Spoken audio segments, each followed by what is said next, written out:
He is a Pulitzer Prize winning photographer who is the presidential scholar at the University of Arizona. He has photographed every president from Lyndon Johnson through the present. He was not only in the Army, but he was a combat photographer in Vietnam during the Vietnam War. He literally came under fire multiple times in his role as a combat photographer. And we could spend the whole time talking about his background. But let me just say, David, welcome. And I'm so thrilled to have you here to chat with our Justice Matters audience. Thank you very much. Good to be here. If you wouldn't mind taking us back to a 27-year-old, David Hume Kennerly, when I read you were appointed by President Gerald Ford very early on after he became president as the official White House photographer. How does that land with a 27-year-old young man? Yes, it was early on. It was the next day.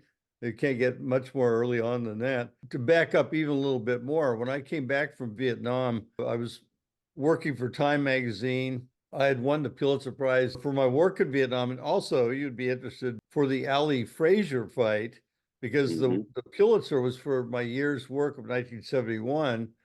And the last assignment that I shot before I went over was Ali meets Frasier at Madison Square Garden, the fight of the century. The picture I took of Ali getting knocked down in the 15th round ended up on the front page of the New York Times the next day, which also was my 24th birthday. So that was one hell of a birthday present. And flash forward, I went to Vietnam and I spent over 2 years there as a United Press International photographer.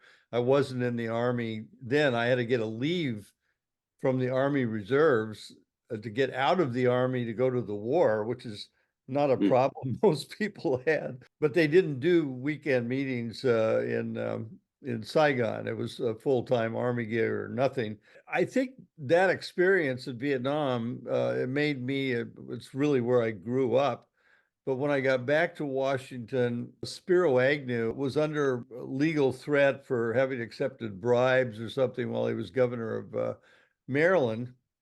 And so I was following him around for Time magazine. I got him playing golf out in Palm Springs, and like he hated it. Like I got attacked by a bunch of Republican women at a rally that he was at, where he said, "I will not resign if indicted," and then he resigned the next week, as it turned out. So when he resigned, and as you know, in Washington, if somebody dies or quits or whatever, the first question is who's going to replace them.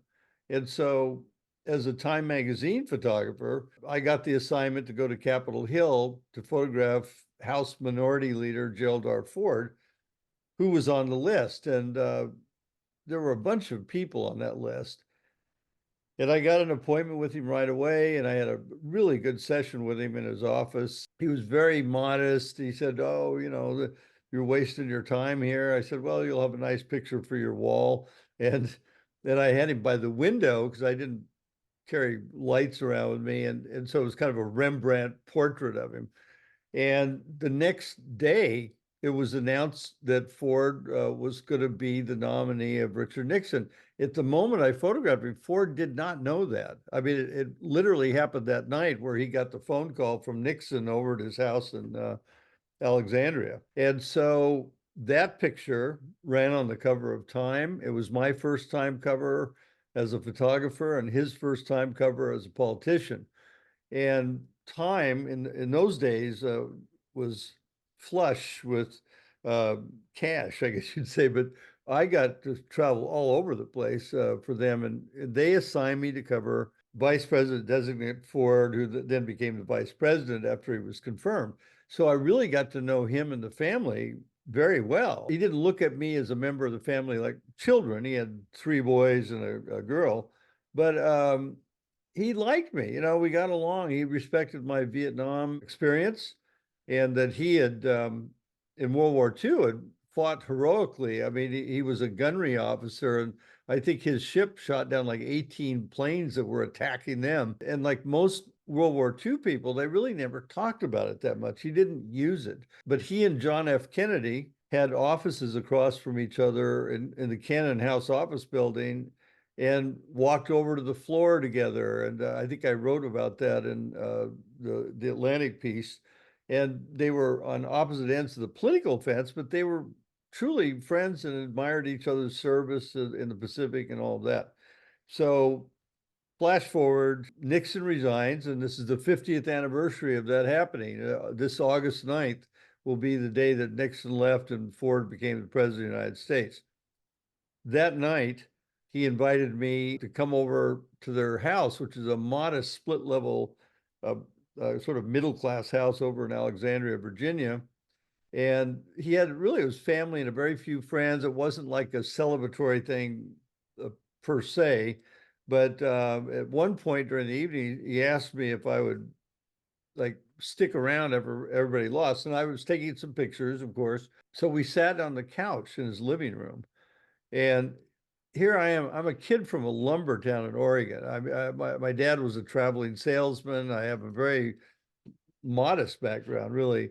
And there I am sitting with the president of the United States.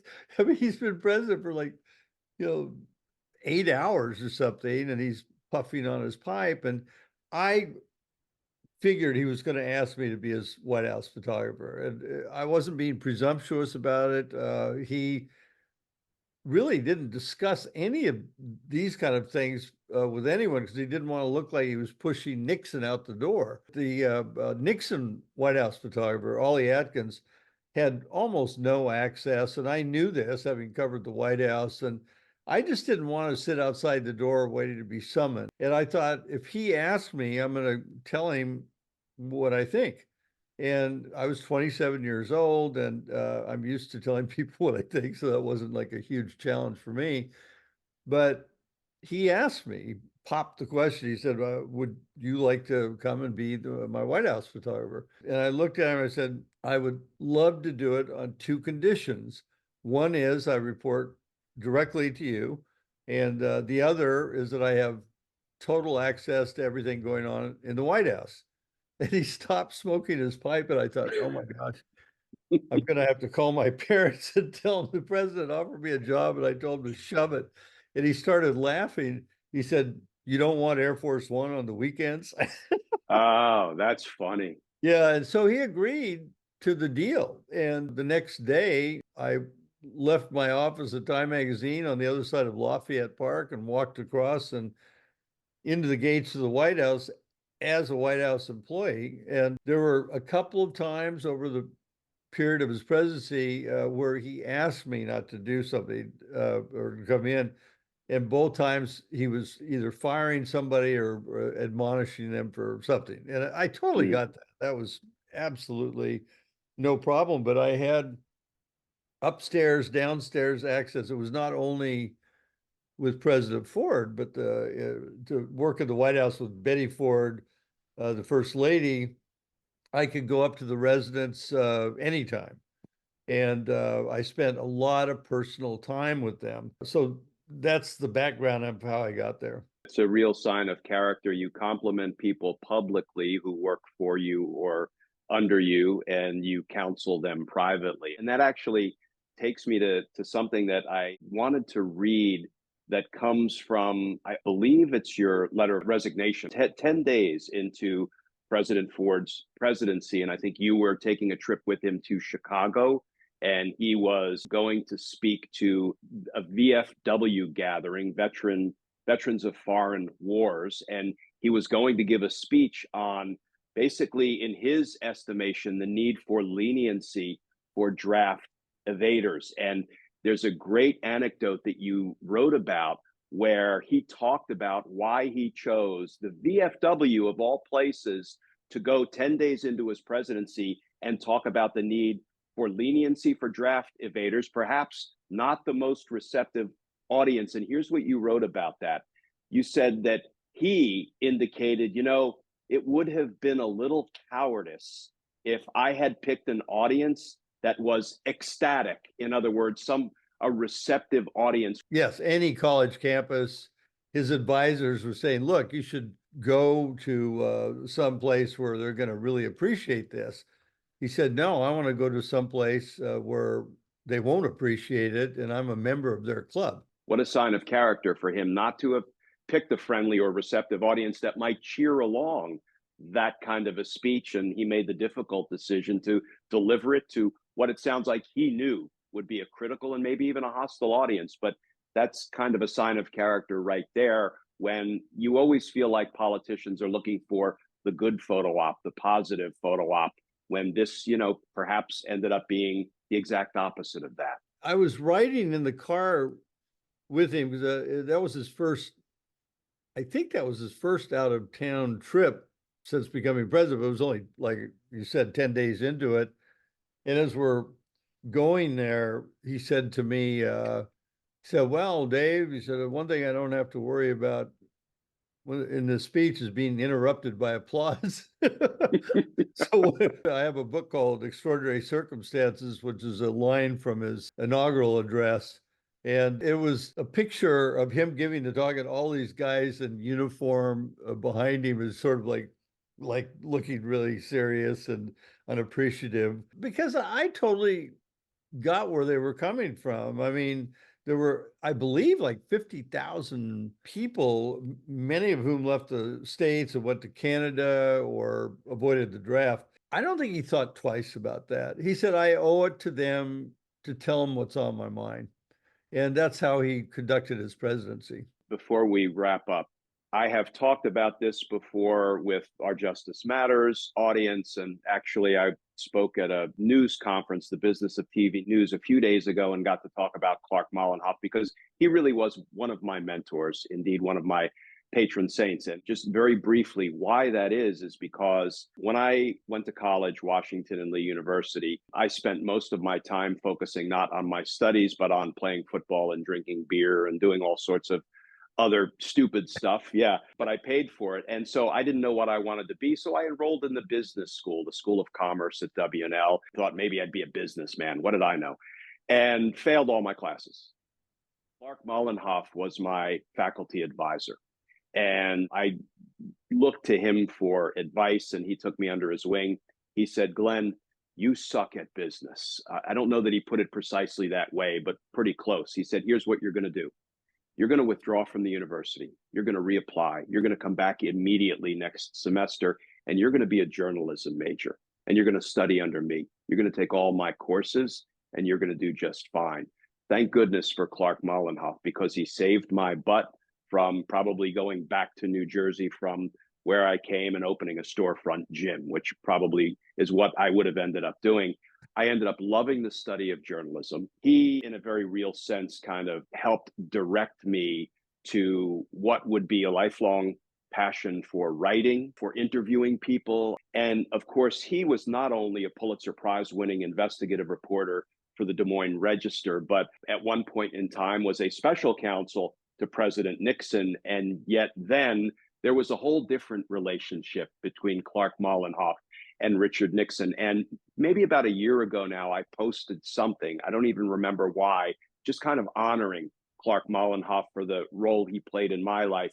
And you graciously not only reached out, but you sent me this iconic photo from 1974 that you took of a presidential press conference.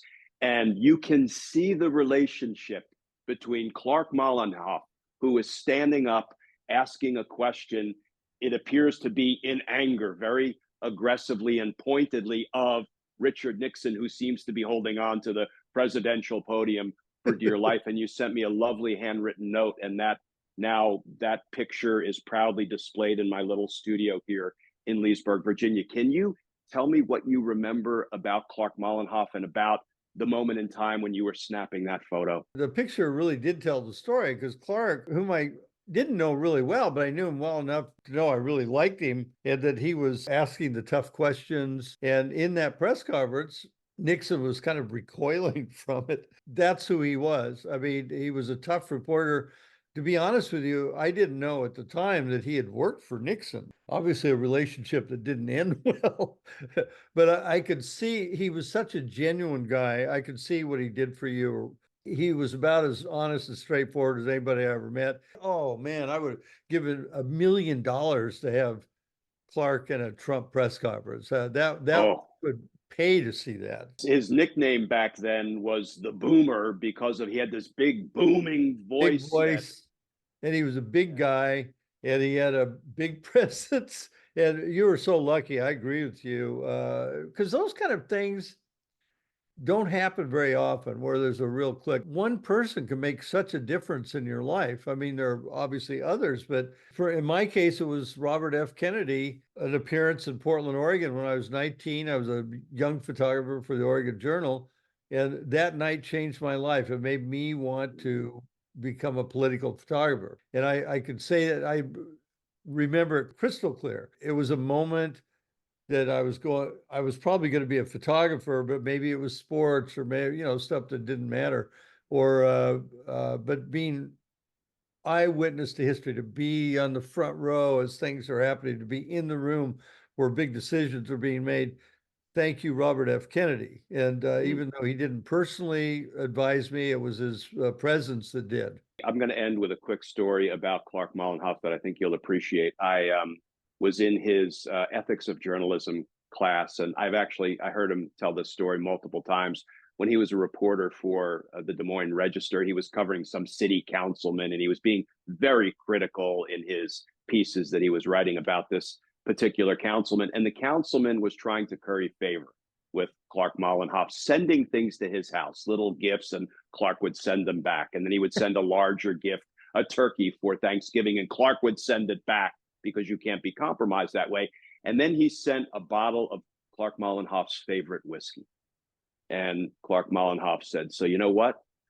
I drank that whiskey, and then I wrote an article that was twice as critical of the son of the bitch the next day." And and that was a lesson learned there. Sometimes you have to adapt, but yeah, it is the people like that you look back and I get to stand on their shoulders, and I couldn't be more grateful. Thank you for the interview today. I really appreciate it. You bet. Thank you. All right, take care.